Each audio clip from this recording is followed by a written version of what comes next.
Hello students. तो स्वागत है आपका हमारी एक और नई वीडियो में।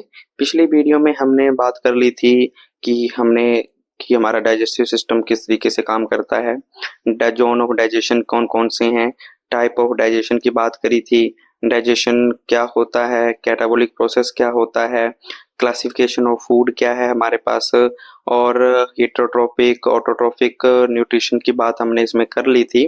तो आज हम बात करेंगे हम ह्यूमन डाइजेस्टिव सिस्टम की, जिस जो इम्पोर्टेंट है और हर एग्जाम में जो है वो आता है और आप छोटी क्लासेस से इसके बारे में पढ़ते हुए आते हैं। तो ह्यूमन डाइजेस्टिव सिस्टम की बात कर लें, ये दो चीजों से मिलकर बना है। पहला है एलिमेंट्री कैनाल और दूसरा है डाइजेस्टिव ग्लैंड। सबको पता है कि फूड जब आपके डाइजेस्टिव ट्रैक में जाता है, जिसको एलिमेंट्री कैनाल भी हम कहते हैं, तो ये अलग अलग ऑर्गन से होके जो है वो गुजरता है। जैसे सबसे पहले माउथ में जाएगा, उसके बाद बक्कल कैविटी है, उसके बाद ईसोफेगस है, स्टमक में जाता है, स्मॉल इंटेस्टाइन में, और सबसे एंड में लार्ज इंटेस्टाइन में जाता है। और डाइजेशन में होता क्या है, कॉम्प्लेक्स फूड है, सिंपलर सब्सटेंसेस में उसको तोड़ते हैं। अब उसको तोड़ने के लिए हम जो है वो एंजाइम की जरूरत होती है, और जो एंजाइम है वो डाइजेस्टिव ग्लैंड्स सिक्रीट करती हैं। तो ह्यूमन डाइजेस्टिव सिस्टम में दो चीजें पड़ेंगे, एक वो पाथ जहाँ पे फूड आपका जाएगा और ब्रेक डाउन होगी, और दूसरे वो जिन एंजाइम की हेल्प से जो है वो फूड डाइजेस्ट होगा, उनको कौन कौन सी ग्लैंड जो है वो सिक्रीट करती हैं, तो उनके बारे में बात करेंगे। तो जो डाइजेस्टिव ग्लैंड्स होती हैं वो हमारे पास यहाँ पे 5 पड़ेंगे। सबसे पहले है सैलिवरी ग्लैंड्स, फिर आती हैं गैस्ट्रिक ग्लैंड्स, लिवर, पैनक्रियाज और इंटेस्टाइनल ग्लैंड्स। इनके बारे में डिटेल में डिस्कस आगे करेंगे। सबसे पहले अगर हम बात कर लेते हैं एलिमेंट्री कैनाल की, तो एलिमेंट्री कैनाल के हर ऑर्गन्स के बारे में डिटेल में बात करेंगे। सबसे पहले हम बात करते हैं माउथ की। तो माउथ क्या है, सिर्फ इंजेशन का वो पार्ट है जहां से फूड को हम अपनी बॉडी में एंट्री देते हैं, और ये बाउंड रहता है दो सॉफ्ट मूवेबल लिप्स। लिप्स के लिए हम वर्ड यूज करते हैं लेविया, ये याद रखना है, +2 में भी आप इसके बारे में पढ़ेंगे। लेविया वर्ड जहां भी आप पढ़ेंगे मतलब लिप्स की बात हो रही है। तो ये ट्रांसवर्स स्लिट कट होता है, जो आपके अपर और लोअर लिप्स होते हैं, ये वो पार्ट है, माउथ कहलाता है, और यहीं से फूड एंट्री लेता है। और एंट्री लेने के बाद आपको पीछे जो आपको खाली कैविटी, जो खाली स्पेस दिखता है, वो है हमारी बक्कल कैविटी। तो माउथ और बक्कल कैविटी में याद रखना है कि माउथ सिर्फ उस जोन को कहते हैं, उस पार्ट को कहते हैं जहां से फूड एंट्री लेता है, और एंट्री लेने के बाद वो जिस कैविटी में जाता है, कैविटी मतलब खाली जगह पे जाता है, उसको बक्कल कैविटी कहते हैं। हालांकि उसके लिए हम वर्ड यूज करते हैं बक्कोफेरेंजियल कैविटी, क्योंकि ये 3 पार्ट से मिलके बना होता है। ये स्पेस होता है आपका जो स्कल और थ्रोट, जो गला होता है और स्कल के बीच का जो खाली स्पेस आपको दिखता है ना, इसी कैविटी को बक्कोफेरेंजियल कैविटी कहते हैं। इसी कैविटी में 3 पार्ट आते हैं। सबसे पहला है वेस्टिब्यूल, ये पहली बार आपने सुना होगा, ये कुछ बच्चों ने पहले भी सुन रखा होगा। बक्कल कैविटी आपने पहले सुन रखी है, और फेरिंक्स भी आपने पहले सुन रखा है। वेस्टिब्यूल कौन सा पार्ट रहता है, आइए डायग्राम से इसको समझते हैं। ये है हमारे पास हमारे माउथ का या बक्कल कैविटी का डायग्राम। तो यहाँ पे आप टीथ देख रहे हैं और यहाँ पे लिप्स देख रहे हैं। तो ये लिप्स वाला रीजन तो हमने माउथ बोल दिया। तो ये टीथ और ये हमारे लिप्स के बीच का ये जो गैप दिखते हैं, जहां पे आप रसगुल्ला टॉफी छिपा लेते हैं थोड़ी टाइम के लिए, उस वाले पार्ट को हम वेस्टिब्यूल कहते हैं। तो ये याद रखना है, ये स्पेस होता है आपके लिप्स और आपके टीथ के बीच में, जो स्पेस होता है उसको वेस्टिब्यूल कहते हैं। क्या काम करता है, टेम्परेरी स्टोरेज करता है फूड की। तो इतना ही याद रखना है। दूसरे नंबर पे है हमारे पास बक्कल कैविटी। बक्कल कैविटी को ओरल कैविटी भी बोला जाता है, ये याद रखना है। कैविटी मतलब खाली जगह। तो ये लिप्स के अंदर जो खाली जगह आपको दिखती है, उसको ही हम बक्कल कैविटी कहते हैं। अब बक्कल कैविटी में क्या क्या प्रेजेंट होता है, तो सबसे पहले हम बात कर लेते हैं बक्कल कैविटी की रूफ की, छत की। तो अगर आप अभी बैठे बैठे टंग को बक्कल कैविटी की रूफ के साथ टच करें, तो आपको हार्ड सा ये जो रूफ दिखती है, इसको कहते हैं पैलेट। तो पैलेट जो है वो दो टाइप का होता है, एक हार्ड पैलेट होता है और दूसरा हमारे पास सॉफ्ट पैलेट रहता है। नाम से ही क्लियर है, टंग से फील करिए, जो आगे वाला पार्ट रहेगा ये हार्ड रहता है और रूफ को पैलेट कहते हैं। आगे वाला जो पार्ट रहता है ये हार्ड पैलेट होता है और जो पीछे वाला पार्ट रहता है जिसको पोस्टीरियर पार्ट कहते हैं ये सॉफ्ट होता है। और इसके एंड में एक बेल शेप की, घंटी शेप की स्ट्रक्चर होती है जिसको ओव्यूला कहते हैं। सबने देखा होगा, नहीं देखा है तो अभी आप मिरर के आगे खड़े होकर इसको देख सकते हैं। अब इस ओव्यूला का काम क्या होता है, जब आप खाने को निगलते हैं तो ये आपके फेरिंक्स के लास्ट के अंदर जो नेजल के पोर होते हैं उनको कवर कर लेता है और फूड की एंट्री को नाक में जाने से रोकता है। दूसरी अगर हम बात कर लेते हैं, बक्कल कैविटी के अंदर प्रेजेंट होती है हमारी टंग। टंग के लिए वर्ड यूज करते हैं लिंगुअल, और इसके ऊपर छोटे छोटे बड्स प्रेजेंट होते हैं जिनको पेप्लियाई कहते हैं। हाँ, इनको टेस्ट बड बोल सकते हैं। टंग कैसा ऑर्गन है, इस पे क्वेश्चन आता है। मस्कुलर ऑर्गन है, सेंसरी ऑर्गन है, टेस्ट इससे जो आप फील करते हैं। और टंग जो है वो फ्री नहीं होती है, आप देखेंगे टंग का कुछ ही हिस्सा फ्री होता है और टंग जो है वो आपकी बक्कल कैविटी के फ्लोर के साथ जुड़ी होती है एक लिगामेंट के साथ। यहाँ से क्वेश्चन आएगा कि उस लिगामेंट का क्या नाम है, उसको कहते हैं लिंगुअल फ्रेन्यूलम। और इसका जो सरफेस होता है ऊपर, इसके ऊपर छोटे छोटे निप्पल लाइक स्ट्रक्चर्स होते हैं जिनको लिंगुअल पेप्लियाई कहते हैं। अब ये जो स्ट्रक्चर्स होते हैं ये आपको चार टाइप के देखने को मिलते हैं। सबसे पहले बात कर लेते हैं सबसे बड़े, वो है सर्कमवेलेट पेप्लियाई। ये सबसे पीछे प्रेजेंट होते हैं और वी शेप के होते हैं। तो लार्जेस्ट टाइप पेप्लियाई कौन से होते हैं, टंग के ऊपर सर्कमवेलेट। कहाँ प्रेजेंट होते हैं, बैक ऑफ द टंग। दूसरे पे आते हैं हमारे पास फंजीफॉर्म। फंजाई में आपने मशरूम पढ़ा होगा, तो ये मशरूम शेप के होते हैं और ये आगे टिप के ऊपर प्रेजेंट होते हैं। और तीसरे हैं फिलीफॉर्म। ये सबसे ज्यादा एरिया कवर करते हैं हमारी टंग का और ये सेंटर में प्रेजेंट होते हैं। और ये स्मॉलेस्ट टाइप के जो है वो मोस्ट अबंडेंट, मतलब सबसे ज्यादा होंगे और सेंटर में प्रेजेंट होते हैं। स्मॉलेस्ट टाइप के पेप्लियाई प्रेजेंट होते हैं। इनके ऊपर कोई भी टेस्ट वर्ड नहीं होती है। सर्कमवेलेट के ऊपर ज्यादातर जो टेस्ट वर्ड होती हैं यहाँ पे प्रेजेंट होती हैं। उसके बाद अगर हम बात कर लेते हैं फोलिएट पेप्लियाई की, तो जो फोलिएट पेप्लियाई है ये ह्यूमन एडल्ट में जो है वो नहीं होता है, ये रैबिट की टंग के ऊपर प्रेजेंट होता है।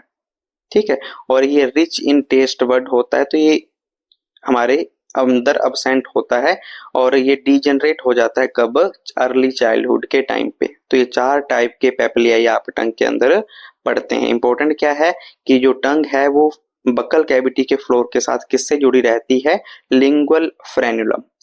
इसको आप देख भी सकते हैं। उसके बाद आता है कि बक्कल कैविटी के अंदर प्रेजेंट होते हैं टीथ। टीथ की स्टडी को हम कहते हैं ओडोंटोलॉजी। नोट करना है, इंपॉर्टेंट है। आपके दांत आपके बक्कल कैविटी के अंदर गड़े हुए हैं। ऐसे दांत जो बक्कल कैविटी के अंदर गड़े हुए होते हैं उनको कहते हैं थीकोडोंट। और आपके दांत दो बार आते हैं लाइफ में, तो ऐसे दांत जो दो बार आते हैं लाइफ में उनको कहते हैं डाइफायोडोंट। तो ये कुछ टर्म्स हैं जो आपने याद रखनी है। डाई मतलब दो बार आएंगे। एक जो जन्म के बिल्कुल बाद आते हैं उनको मिल्क टीथ कहते हैं और जो मिल्क टीथ को रिप्लेस करते हैं उनको परमानेंट टीथ कहते हैं। अब जब परमानेंट टीथ जाएंगे तो उनकी जगह कुछ नहीं आएगा।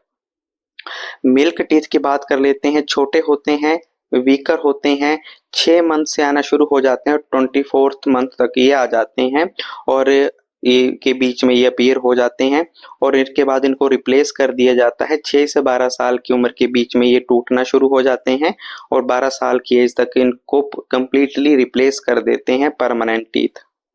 अगर हम बात कर लेते हैं मिल्क टीथ की, तो मिल्क टीथ कितने प्रेजेंट होते हैं, तो 20 होते हैं। तो 20 कौन कौन से होते हैं, एक तो हो गया हमारे पास इनसीजर, दूसरे कैनाइन, तीसरे पे प्रीमोलर और चौथे पे मोलर। तो ये 4 टाइप के टीथ आपने पढ़े हैं। अब ये जो 4 टाइप के टीथ होते हैं, इसी वजह से हमारे दांतों को हेटेरोडोंट भी कहा जाता है। हेटेरो मतलब different type of teeth present in the buccal cavity. अब ये जो 20 टेम्पररी टीथ हैं, इनमें इंसीजर कितने होते हैं? तो इंसीजर की बात कर लेते हैं। तो इंसीजर जो है वो हमारे पास 4 नीचे वाले जॉ में होंगे, 4 ऊपर वाले जॉ में प्रेजेंट होते हैं। कैनाइन की बात कर लेते हैं, 2 ये हमारे पास नीचे वाले जॉ में प्रेजेंट होते हैं, 2 ऊपर वाले जॉ में प्रेजेंट होते हैं। प्री मोलर याद रखना है, ये आपके मिल्क टीथ में नहीं आते हैं, ये परमानेंट टीथ में आते हैं। मोलर की बात कर लेते हैं, तो ये 4 नीचे वाले जॉ में प्रेजेंट होते हैं, 4 ऊपर वाले जॉ में प्रेजेंट होते हैं। तो 10 लोअर जॉ में और 10 अपर जॉ में, तो ये 20 प्रेजेंट होते हैं।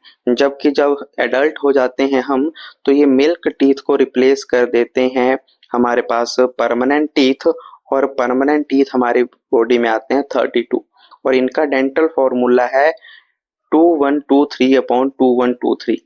ठीक है, और डेंटल फॉर्मूला मिल्क टीथ के लिए होता है 2102/210220। ये किस तरीके से निकालते हैं? Arrangement of teeth in 1/2 of each जो। हर जो में जो दांतों की अरेंजमेंट है उसको हाफ करिए और इस साइड वाले काउंट करिए, कितने इंसीजर हैं, कितने कैनाइन है, कितने प्रीमोलर हैं, कितने मोलर हैं। तो इससे आपको जो है वो डेंटल फॉर्मूला कैलकुलेट हो जाएगा। याद रखना है, प्रीमोलर जो हैं वो मिल्क टीथ में नहीं आते हैं, परमानेंट टीथ में आते हैं, ये जिंदगी में एक बार ही आते हैं। बाकी इंसीजर, कैनाइन, मोलर्स ये 2 बार आते हैं, जबकि प्रीमोलर एक बार ही आता है। उसके बाद स्ट्रक्चर ऑफ टूथ की बात कर लेते हैं कि दांत हमारा दिखता कैसे है, कितने पार्ट्स होते हैं। तो जो हमारा दांत होता है उसमें 3 पार्ट होते हैं, क्राउन, नेक, रूट।